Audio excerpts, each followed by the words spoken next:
Hello friends, APPSC group 1 exam కానీ TSPSC group 1 exam కానీ అలానే యూపీఎస్సీలో కానీ మెయిన్స్ ఆన్సర్ రైటింగ్ ఎలా అనేది నేర్చుకుందామండి. చాలామంది కూడా ఇప్పుడు వరకు చూసినట్లయితే మెయిన్స్ ఆన్సర్ రైటింగ్ రాయడానికి మనకి సబ్జెక్ట్ ఆల్రెడీ తెలిసి ఉంటుంది, దాని గురించి మనకు నాలెడ్జ్ కూడా ఉంటుంది. కానీ మనం ఏం చేస్తామంటే కంగారు పడిపోతుంటాం, భయం వేస్తుంటుంది. ఏమంటే ఎలా ప్రజెంటేషన్ చేయాలి, దీన్ని ఏ విధంగా రాస్తే నాకు స్కోర్ ఎక్కువగా వస్తాయి అని చెప్పేసి ప్రతి ఒక్కరు కూడా ఆందోళన చెందుతూ ఉంటామండి. ఈ ఆందోళన మనం చెందుతాన్ని ఒక్కసారి పక్కన పెట్టి మనం కనుక ఆలోచించడం స్టార్ట్ చేస్తే, అంటే మన ప్రజెంటేషన్ ఎలా ఇవ్వాలి, ప్రాపర్ ప్రజెంటేషన్ మనం ఇవ్వగలుగుతున్నామా లేదా, ఇస్తే అది ఏ విధంగా ఉంటుందనేది మనం ఒక క్వశ్చన్ని ఎగ్జాంపుల్గా తీసుకొని ఈరోజు చెప్పుకుందామండి. అందులో కనుక మొట్టమొదటి క్వశ్చన్ కనుక చూసినట్టే హిస్టరీలో క్వశ్చన్, ఏన్షియంట్ హిస్టరీలో భాగమైనటువంటి జైన అండ్ బౌద్ధ మతాలకి చెందినటువంటి క్వశ్చన్ అండి ఇది.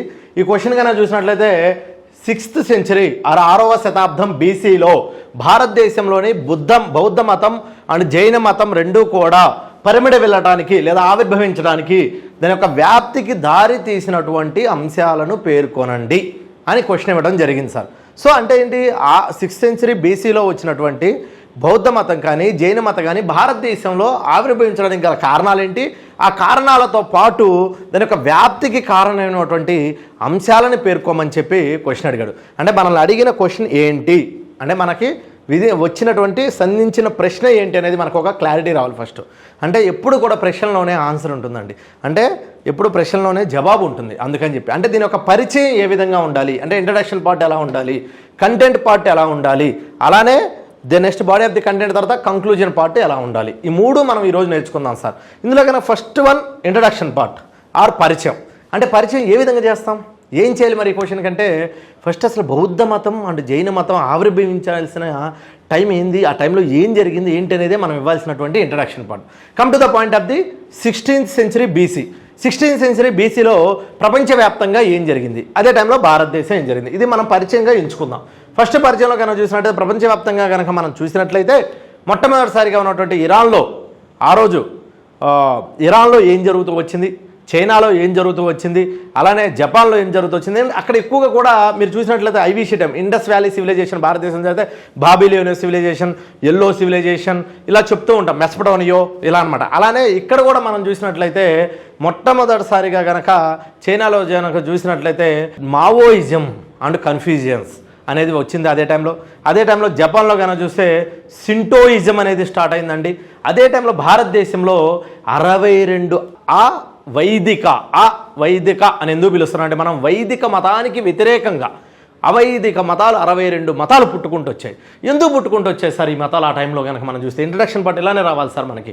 ఆ వైదిక మతాలు ఎందుకు పుట్టుకుని చూడంటే ఆ రోజు ఉన్నటువంటి ఆ సామాజిక అసమానతల కారణంగా, ఆర్థిక కారణాల వల్ల, రాజకీయాల కారణాల వల్ల, ఆ రోజున్న రాజకీయ పరిస్థితులు, సామాజిక పరిస్థితులు, ఆర్థికపరమైన కారణాల వల్ల ముఖ్యంగా కూడా సమాజంలో వైదిక ధర్మం పట్ల ఆర్ వైదిక మతం పట్ల వ్యతిరేకత వస్తుంది. ఆ వ్యతిరేకతలో నుంచి వచ్చిన మతాలే బౌద్ధ మతం, జైన మతం, అజీవిక మతం. ఈ మతాలు కనుక మనం చూసి ఇలాంటి మతాలు 62 మతాలు వచ్చాయండి భారతదేశంలో.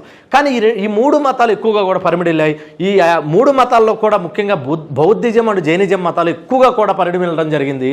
అజీవిక మతం కొన్ని రోజులు మాత్రమే ఉంది, తర్వాత మళ్ళీ డిక్లైన్ అయిపోయింది. మనం చూస్తే ఏన్షియంట్ హిస్టరీలో మనకు వస్తుంది. ఇది ఇంట్రడక్షన్ పార్ట్ అండి. ఇంట్రడక్షన్ పార్ట్ తర్వాత నెక్స్ట్ ప్రధాన భాగం or body of the content అంటే మెయిన్ ప్రధాన భాగం ఎలా చేయాలంటే అసలు కారణాలు ఏమేంటి. సరే ఇంట్రడక్షన్ అయిపోయింది. ఎందుకు బౌద్ధిజం జైనిజం అనేవి వచ్చాయంటే ఎక్కువగా బ్రాహ్మణాధిపత్యానికి వైదిక ధర్మానికి వ్యతిరేకంగా 62 మతాలు పుట్టుకుంటూ వచ్చాయి. అదే టైంలో 16th సెంచరీలో ప్రపంచవ్యాప్తంగా చాలా మతాలు వచ్చాయి. అందులో వచ్చిన భాగంలోనే భారతదేశంలో కూడా ఈ మతాలు పుట్టుకుంటూ కొత్త మతాలు వచ్చాయి. సో సామాజిక సమానత్వం కోసం ముఖ్యంగా ఈ మతాలు వచ్చినట్లు మనం చెప్పుకున్నాం పరిచయంలో. అసలు ఇక్కడికి వచ్చేసరికి కారణాలు చెప్పించబడాలి బాడీ ఆఫ్ ది కంటెంట్లో. మరి కారణాలు ఏంటి సార్, ఏ కారణాలు వల్ల అంటే మనం ఆల్రెడీ బాడీ ఆఫ్ ది ఇంట్రడక్షన్లో చెప్పుకున్నాం. 4 కారణాలు, ప్రధానమైన కారణాలు.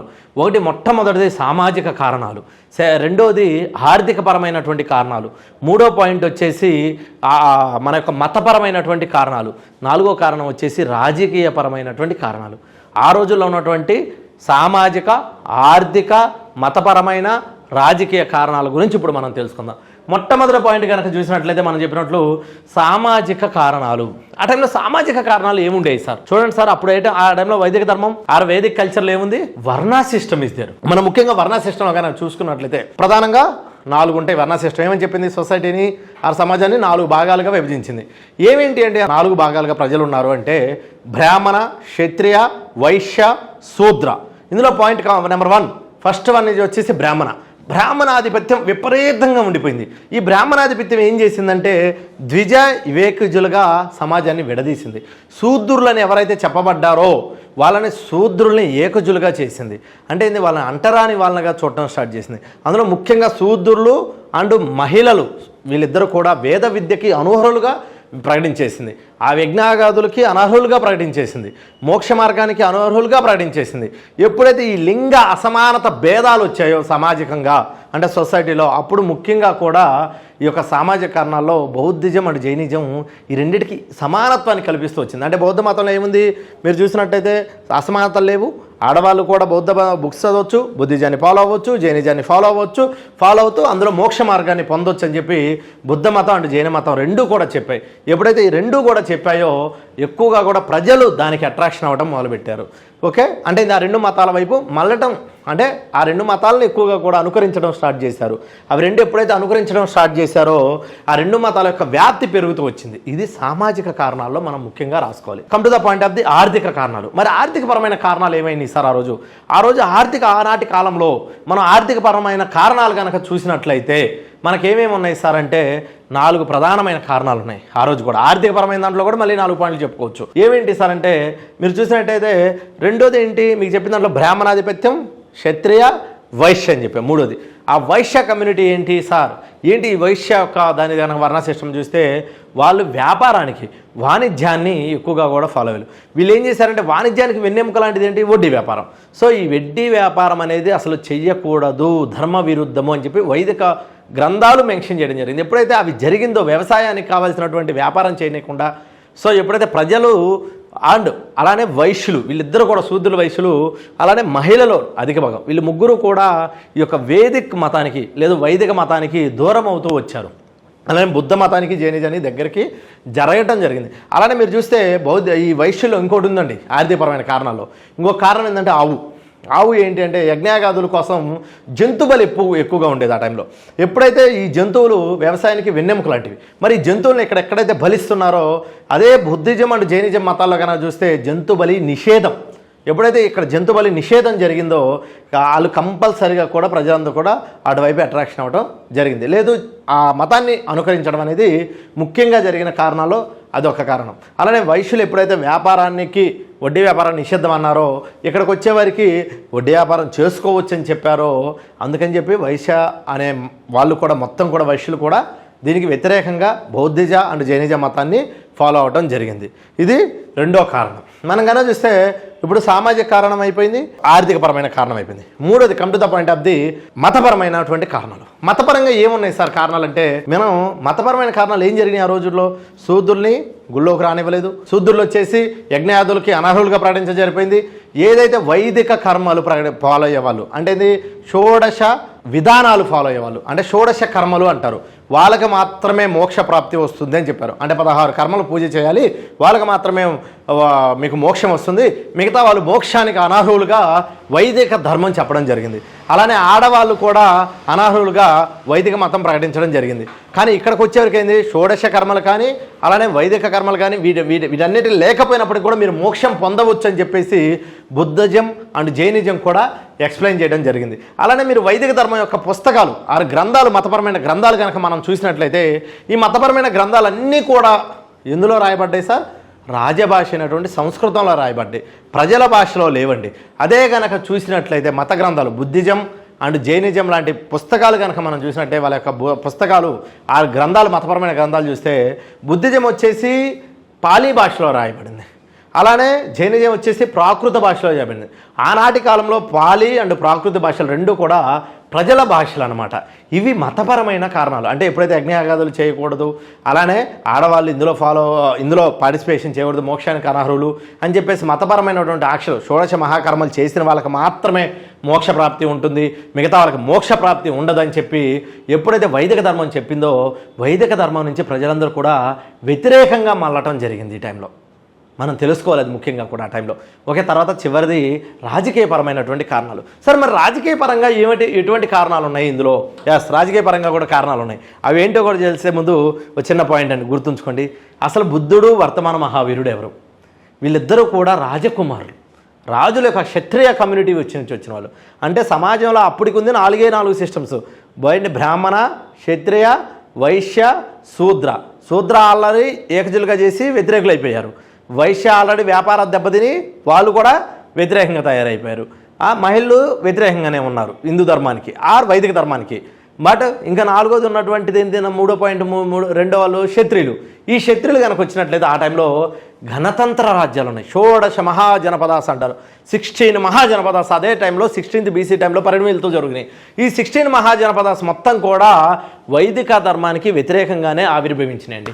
వైదిక ధర్మానికి వ్యతిరేకంగానే అవలంబించడం జరిగింది.